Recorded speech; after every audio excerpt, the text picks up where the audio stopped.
Hi friends, പുതിയൊരു ക്ലാസ്സിലേക്ക് ഏവർക്കും സ്വാഗതം.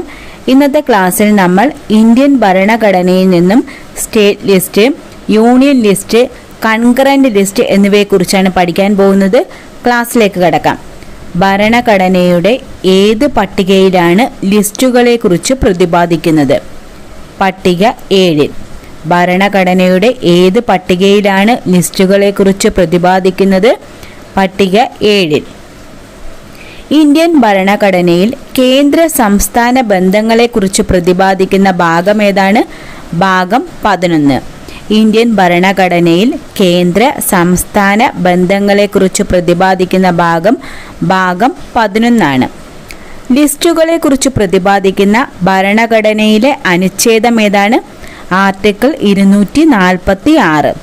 ലിസ്റ്റുകളെക്കുറിച്ച് പ്രതിപാദിക്കുന്ന ഭരണഘടനയിലെ അനുച്ഛേദം ആർട്ടിക്കിൾ 246.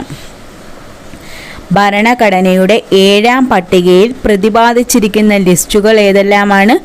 യൂണിയൻ ലിസ്റ്റും സ്റ്റേറ്റ് ലിസ്റ്റും കൺകറന്റ് ലിസ്റ്റ് എന്നിവയാണ്. ഭരണഘടനയുടെ 7ാം പട്ടികയിൽ പ്രതിപാദിച്ചിരിക്കുന്ന ലിസ്റ്റുകൾ ഏതെല്ലാമാണ്? Union list, state list, concurrent list എന്നിവയാണ്.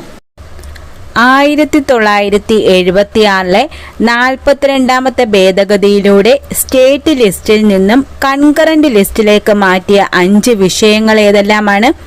വിദ്യാഭ്യാസം, വനം, അളവ് തൂക്കം, നീതിന്യായ ഭരണം, വന്യമൃഗങ്ങളുടെയും പക്ഷികളുടെയും സംരക്ഷണം എന്നിവയാണ്.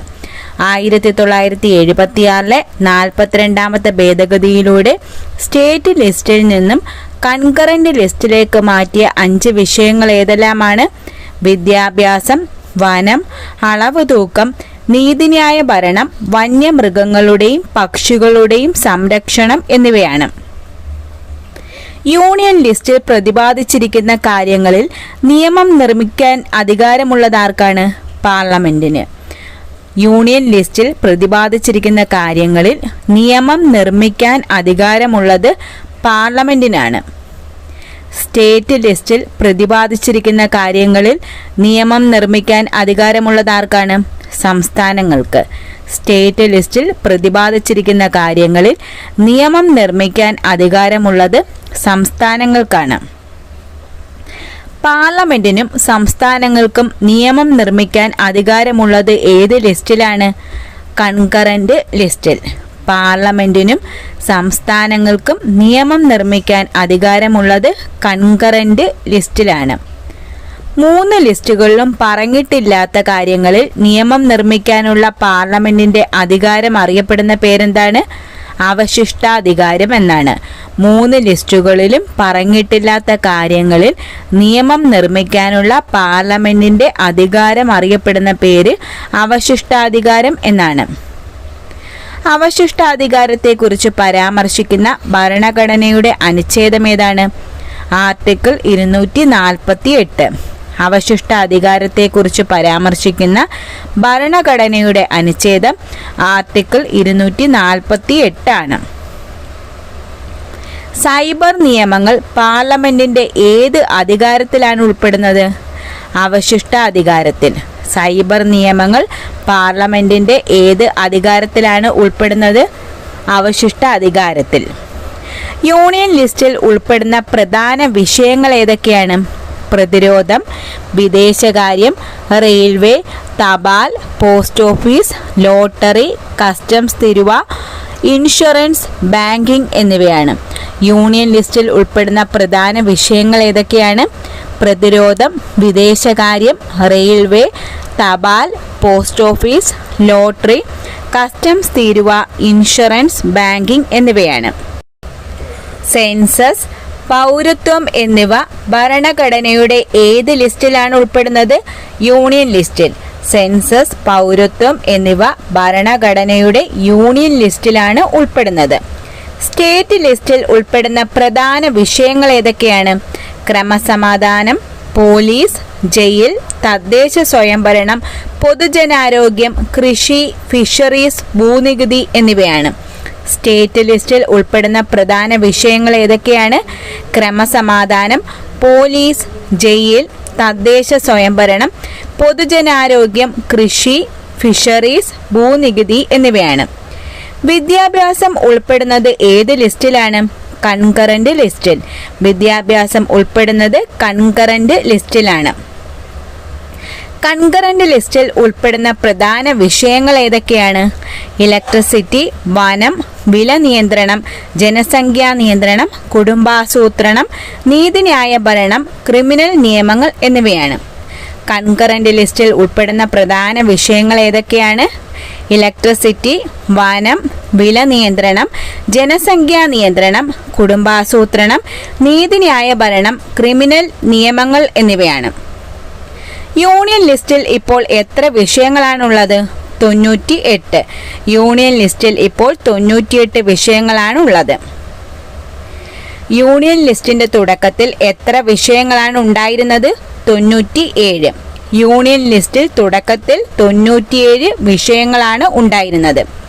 സ്റ്റേറ്റ് ലിസ്റ്റിൽ ഇപ്പോൾ എത്ര വിഷയങ്ങളാണുള്ളത്? 59. സ്റ്റേറ്റ് ലിസ്റ്റിൽ ഇപ്പോൾ 59 വിഷയങ്ങളാണ് ഉള്ളത്. സ്റ്റേറ്റ് ലിസ്റ്റിൽ തുടക്കത്തിൽ എത്ര വിഷയങ്ങളായിരുന്നു ഉണ്ടായിരുന്നത്? 66. സ്റ്റേറ്റ് ലിസ്റ്റിൽ തുടക്കത്തിൽ 66 വിഷയങ്ങളായിരുന്നു ഉണ്ടായിരുന്നത്. കൺകറന്റ് ലിസ്റ്റിൽ ഇപ്പോൾ എത്ര വിഷയങ്ങളാണുള്ളത്? 52. കൺകറന്റ് ലിസ്റ്റിൽ ഇപ്പോൾ 52 വിഷയങ്ങളാണുള്ളത്. കൺകറന്റ് ലിസ്റ്റിൽ തുടക്കത്തിൽ എത്ര വിഷയങ്ങളാണ് ഉണ്ടായിരുന്നത്? 47. കൺകറന്റ് ലിസ്റ്റിന്റെ തുടക്കത്തിൽ 47 വിഷയങ്ങളാണ് ഉണ്ടായിരുന്നത്. ഏറ്റവും കുറഞ്ഞത് എത്ര സംസ്ഥാനങ്ങൾ ആവശ്യപ്പെട്ടാലാണ് പാർലമെന്റിന് സംസ്ഥാന വിഷയങ്ങളിൽ നിയമനിർമ്മാണം നടത്താൻ സാധിക്കുന്നത്? 2 അതിലധികമോ സംസ്ഥാനങ്ങൾ. ഏറ്റവും കുറഞ്ഞത് എത്ര സംസ്ഥാനങ്ങൾ ആവശ്യപ്പെട്ടാലാണ് പാർലമെന്റിന് സംസ്ഥാന വിഷയങ്ങളിൽ നിയമനിർമ്മാണം നടത്താൻ സാധിക്കുന്നത്? 2 അതിലധികമോ സംസ്ഥാനങ്ങൾ. ദേശീയ താൽപര്യത്തിന്റെ അടിസ്ഥാനത്തിൽ പാർലമെന്റിന് സംസ്ഥാന ലിസ്റ്റിലുള്ള വിഷയത്തിൽ നിയമനിർമ്മാണം നടത്താം എന്ന് പറയുന്ന ഭരണഘടനാ അനുച്ഛേദം ഏതാണ്? ആർട്ടിക്കിൾ 249. ദേശീയ താൽപര്യത്തിന്റെ അടിസ്ഥാനത്തിൽ പാർലമെന്റിന് സംസ്ഥാന ലിസ്റ്റിലുള്ള വിഷയത്തിൽ നിയമനിർമ്മാണം നടത്താം എന്ന് പറയുന്ന ഭരണഘടനാ അനുച്ഛേദം ഏതാണ്? ആർട്ടിക്കിൾ 249. ദേശീയ അടിയന്തരാവസ്ഥ പ്രഖ്യാപിക്കുന്ന സമയത്ത് പാർലമെന്റിന് സംസ്ഥാന ലിസ്റ്റിലുള്ള വിഷയത്തിൽ മേൽ നിയമനിർമ്മാണം നടത്താം എന്ന് പ്രതിപാദിക്കുന്ന അനുച്ഛേദം ഏതാണ്? ആർട്ടിക്കിൾ 250. ദേശീയ അടിയന്തരാവസ്ഥ പ്രഖ്യാപിക്കുന്ന സമയത്ത് പാർലമെന്റിന് സംസ്ഥാന ലിസ്റ്റിലുള്ള വിഷയത്തിൽ മേൽ നിയമനിർമ്മാണം നടത്താം എന്ന് പ്രതിപാദിക്കുന്ന അനുച്ഛേദം ആർട്ടിക്കിൾ 250 ആണ്. 2 അതിലധികമോ സംസ്ഥാനങ്ങൾ ആവശ്യപ്പെട്ടാൽ പാർലമെന്റിന് സംസ്ഥാന ലിസ്റ്റിലുള്ള വിഷയത്തിന്മേൽ നിയമനിർമ്മാണം നടത്താമെന്ന് പ്രതിപാദിക്കുന്ന അനുച്ഛേദം ഏതാണ്? ആർട്ടിക്കിൾ 253. 2 അതിലധികമോ സംസ്ഥാനങ്ങൾ ആവശ്യപ്പെട്ടാൽ പാർലമെന്റിന് സംസ്ഥാന ലിസ്റ്റിലുള്ള വിഷയത്തിന്മേൽ നിയമനിർമ്മാണം നടത്താമെന്ന് പ്രതിപാദിക്കുന്ന അനുച്ഛേദം ആർട്ടിക്കിൾ 253 ആണ്. അന്തർ സംസ്ഥാന നദീജല തർക്കത്തെക്കുറിച്ച് പ്രതിപാദിക്കുന്ന അനുച്ഛേദം ഏതാണ്? അനുച്ഛേദം 262. അന്തർ സംസ്ഥാന നദീജല തർക്കത്തെക്കുറിച്ച് പ്രതിപാദിക്കുന്ന അനുച്ഛേദം 262 ആണ്. ഇന്റർ സ്റ്റേറ്റ് കൗൺസിലിനെ കുറിച്ച് പ്രതിപാദിക്കുന്ന അനുച്ഛേദം ഏതാണ്? ആർട്ടിക്കിൾ 263. ഇന്റർ സ്റ്റേറ്റ് കൗൺസിലിനെ കുറിച്ച് പ്രതിപാദിക്കുന്ന അനുച്ഛേദം ആർട്ടിക്കിൾ 263 ആണ്. ഇന്റർ സ്റ്റേറ്റ് കൗൺസിൽ രൂപീകരിക്കാൻ ഭരണഘടനാപരമായ അധികാരം ആർക്കാണുള്ളത്? രാഷ്ട്രപതിക്ക്. ഇന്റർ സ്റ്റേറ്റ് കൗൺസിൽ രൂപീകരിക്കാൻ ഭരണഘടനാപരമായ അധികാരമുള്ളത് രാഷ്ട്രപതിക്കാണ്.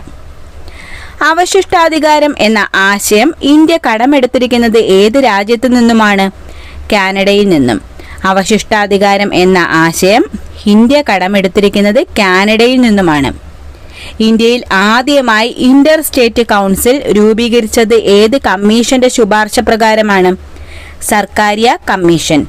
ഇന്ത്യയിൽ ആദ്യമായി ഇന്റർ സ്റ്റേറ്റ് കൗൺസിൽ രൂപീകരിച്ചത് ഏത് കമ്മീഷന്റെ ശുപാർശ പ്രകാരമാണ്? സർക്കാരിയ കമ്മീഷന്റെ ശുപാർശ പ്രകാരമാണ്. ഇന്നത്തെ ക്ലാസ് ഇവിടെ അവസാനിച്ചിരിക്കുകയാണ്. കൂടുതൽ തിരഞ്ഞെടുത്ത ചോദ്യങ്ങളുമായി അടുത്ത ക്ലാസ്സിൽ വീണ്ടും കാണാം. താങ്ക്